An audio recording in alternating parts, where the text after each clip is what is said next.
Hi friends, welcome to Jisha's flavours. ഇന്ന് നമുക്ക് എളുപ്പത്തിലൊരു mutton stew തയ്യാറാക്കാം. അപ്പം നമുക്കിതെങ്ങനെയാണ് തയ്യാറാക്കുന്നതെന്ന് നോക്കാം. ഇവിടെ ഞാൻ 1 കിലോ മട്ടനാണ് എടുത്തിട്ടുള്ളത്. മട്ടൺ നന്നായിട്ട് ക്ലീൻ ചെയ്ത് വെച്ചിട്ടുണ്ട്. ഇതിലേക്ക് ആവശ്യത്തിനുള്ള ഉപ്പ് ചേർത്ത് കൊടുക്കാം. ഒരു 3 ടീസ്പൂൺ മല്ലിപ്പൊടി ചേർത്ത് കൊടുക്കുന്നുണ്ട്.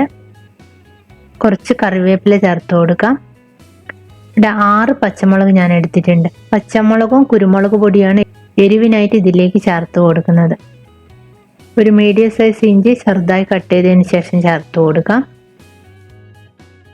4 സവാള കട്ട് ചെയ്തതിന് ശേഷം ചേർത്ത് കൊടുത്തിട്ടുണ്ട്. ഇനി 1 ടേബിൾ സ്പൂണോളം കോക്കനട്ട് ഓയിലും കൂടെ ചേർത്ത് നന്നായിട്ട് മിക്സ് ചെയ്തെടുക്കുക. കൈ വെച്ച് നന്നായിട്ട് മിക്സ് ചെയ്തെടുക്കണം. ഞാനിപ്പോൾ ഇവിടെ സ്പൂൺ കൊണ്ട് മിക്സ് ചെയ്തതിന് ശേഷം കൈ വെച്ച് നന്നായിട്ട് മിക്സ് ചെയ്തെടുത്തിട്ടുണ്ട്.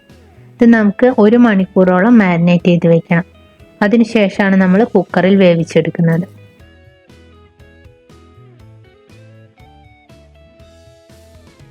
ഇപ്പോൾ 1 മണിക്കൂറായിട്ടുണ്ട്. മട്ടൻ ഞാൻ കുക്കറിലേക്ക് ഇട്ട് കൊടുത്തിട്ടുണ്ട്. ഇനി നമുക്ക് മട്ടനിലേക്ക് സ്പൈസസ് ചേർത്ത് കൊടുക്കണം. ഒരു 3 ചെറിയ കഷ്ണം പട്ട, 4 ഏലക്ക, ഒരു 4-5 ഗ്രാമ്പൂ കൂടെ ചേർത്ത് കൊടുത്തിട്ടുണ്ട്. ഇതെല്ലാം ഒന്ന് മിക്സ് ചെയ്തതിന് ശേഷം ഇതിലേക്ക് വെള്ളം ഒഴിച്ചു കൊടുക്കണം. ഒരു 1/4 ഗ്ലാസ് വെള്ളം ഒഴിച്ചതിന് ശേഷം ഇനി നമുക്ക് കുക്കർ അടച്ചതിന് ശേഷം ഇവിടെ 3 വിസിലാണ് വന്നിട്ടുള്ളത്. അതിന് ശേഷമാണ് നമ്മൾ ഇതിലേക്ക് പൊട്ടറ്റോ ചേർത്ത് കൊടുക്കുന്നത്. ഇവിടെ 2 മീഡിയം സൈസ് പൊട്ടറ്റോ ആണ് ഞാൻ എടുത്തിട്ടുള്ളത്.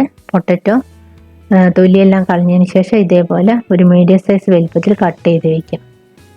അത് നമുക്കിനി മട്ടനിലേക്ക് ഇട്ട് കൊടുക്കാം. ഒന്ന് ഇളക്കിയതിന് ശേഷം വീണ്ടും കുക്കർ അടച്ചതിന് ശേഷം 3 വിസിലും കൂടെ വന്നിട്ടുണ്ട്. അപ്പോൾ ടോട്ടൽ 6 വിസിലാണ് വന്നിട്ടുള്ളത്. ഇപ്പോൾ കുക്കറിൻ്റെ സ്റ്റീമൊക്കെ പോയിട്ടുണ്ട്. കുക്കർ നമുക്ക് തുറന്ന് നോക്കാം. ഇതിലേക്ക് ഞാൻ കോക്കനട്ട് മിൽക്ക് പൗഡറാണ് ഒഴിച്ചു കൊടുക്കുന്നത്. മാഗിയുടെ കോക്കനട്ട് മിൽക്ക് പൗഡറാണ് ഞാനിവിടെ എടുത്തിട്ടുള്ളത്. ഇവിടെ ഒരു 3 table spoon coconut milk powder ഒരു 3/4 ഗ്ലാസ് വെള്ളത്തിൽ നന്നായിട്ട് കലക്കിയതിന് ശേഷം നമുക്കിതിലേക്ക് ഒഴിച്ചു കൊടുക്കാം. നന്നായിട്ട് മിക്സ് ചെയ്തെടുക്കുക. കറി നന്നായിട്ടൊന്ന് തിളച്ച് വരട്ടെ. ഇനി നമുക്കിതിലേക്ക് 1 ടീസ്പൂൺ കുരുമുളക്, തരിതരിപ്പായി പൊടിച്ച കുരുമുളക് പൊടി ചേർത്ത് കൊടുക്കുക. അതിനോടൊപ്പം തന്നെ ഒരു 1/4 ടീസ്പൂൺ ഗരം മസാല പൊടിച്ചതും കൂടെ ചേർത്ത് കൊടുക്കാം.